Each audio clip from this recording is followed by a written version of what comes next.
अस्पताल है, और इस अस्पताल का वैद्य कौन है? आवे तुरंत यहाँ नंद लाला। इसका वैद्य है भगवान कन्हैया, श्री कृष्ण है इसका वैद्य। आनंद की बात है कि दवाई सिर्फ स्वयं गोपाल करता है। वैद्य है, डॉक्टर कौन है? भगवान कृष्ण है।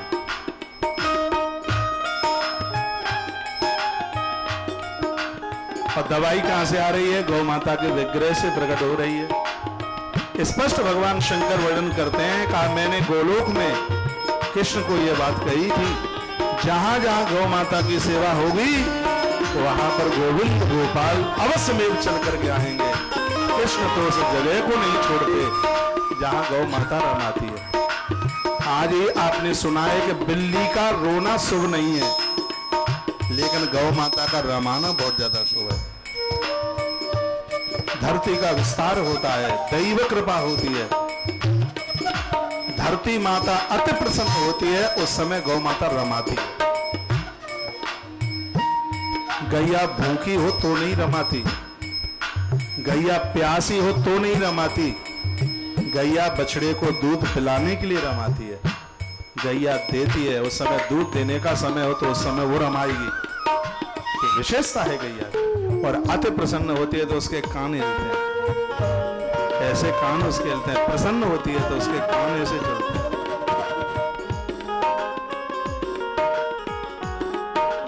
गौरज को जब तिलक हो दूर भयो अवसाद,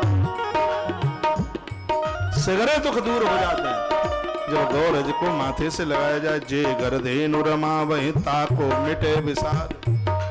जिसके घर में गैया रमाए उसके घर का तो दुख ही दूर हो जाए, उस घर की विपत्ति दूर हो जाएगी। आज ही हमने कहा है अपने घर में गैया मैया को जगह दो। दो चीजों को मत भूलना, एक गाय और एक धाय। एक तो गैया और एक मैया, ये भुलाने के लायक नहीं है। देखना, गाय धाय पय एक समाना, गाय एक समाना, गाय धाय पय एक समाना। होई परीक्षण सब जग जाना, होई परीक्षण सब जग जाना। भाई भाई करो एक समाना, होई परीक्षण सब जग जाना।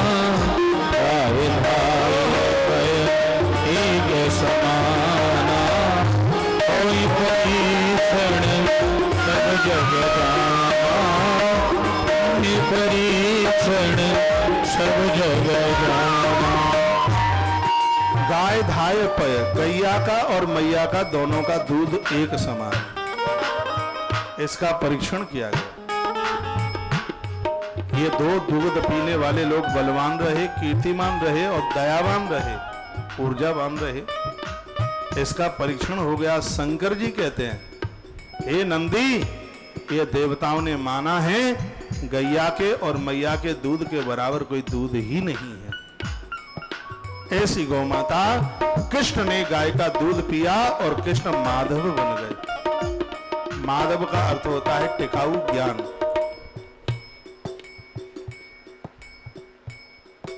माधव दो अर्थ हैं, मां प्लस धव। धव धान, धव दौड़ना। जो मां की तरफ दौड़ता है उसको माधव कहते हैं। जो मां की तरफ दौड़ता है उसको माधव कहते हैं।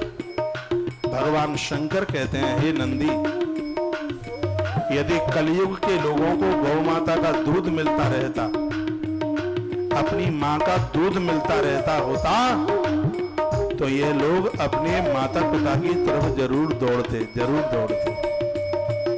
आज बच्चे तो मम्मी पापा को छोड़कर भाग रहे हैं,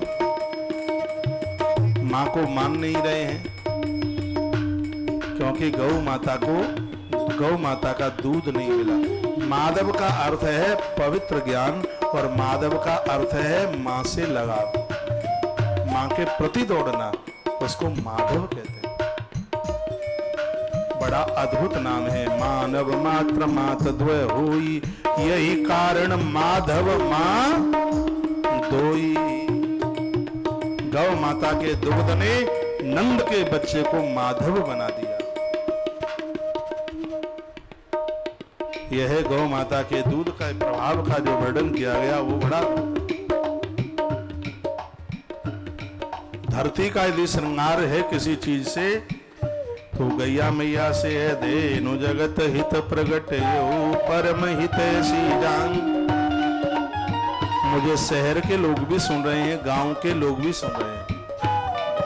परमात्मा ने तुम्हें जमीन, खलियान, खेत सब कुछ दिया है, घर द्वार परिवार दिया है।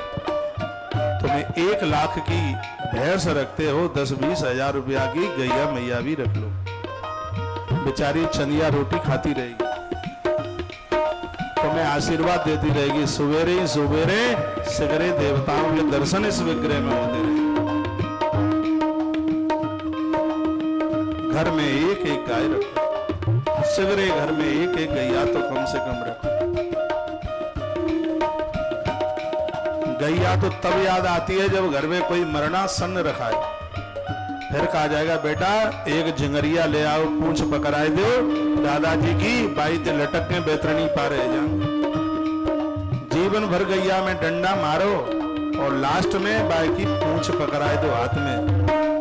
लेकिन वो तो इतनी भोली है, इतनी सीधी है कि जिंदगी भर डंडा खाती हुई और अंत में भी यदि किसी ने उसकी पूंछ को पकड़ लिया है बेतरनी से पार कर देती है। इतनी बड़ी तो भुलक्कड़ है, उसको पिछला याद ही नहीं रहता।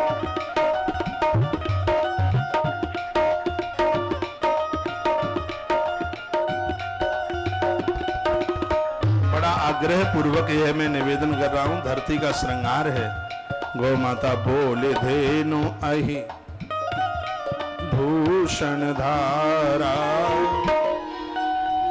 बोले धेनु अहि भूषण धारा, मम हित हेतु हरि अवतारा, मम हित हेतु हरि अवतारा, बोले धेनु अहि भूषण धारा, मम हित हेतु हरि अवतारा, मम हित हेतु हरि अवतारा, बोले धेनु भूषण धारा, मम हित हेतु